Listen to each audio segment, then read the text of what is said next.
Vai tu kādreiz mēģini tevi pārlaust un tā kā padarīt bez mazliet par citu cilvēku, lai kļūtu labāka, vai lai tevi vairāk pieņemtu, vai lai iestātos kaut kādā darbā, kurā esi iedomājies vai iedomāsies, kur jābūt? Un patiesībā mūsu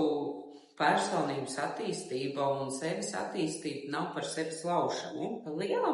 man tā dzīves filozofija ir tāda, ka mēs atnākam uz šīs zemes, lai no jauna sevi atklātu, nevis, un līdz ar to, lai tu pilnveidotos, tev ir vienkārši jāturpina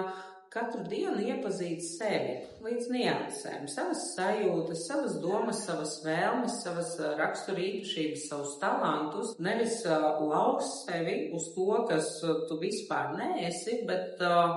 vienkārši atklāt sevi. Un tad arī tā dzīve kļūst drusciņ vienkāršāka, nevis, ka tev ir jācīnās un jāskrien kā plikam pa nātrēm cauri pļavai, bet vienkārši elpo, izelpo un padomā par sevi.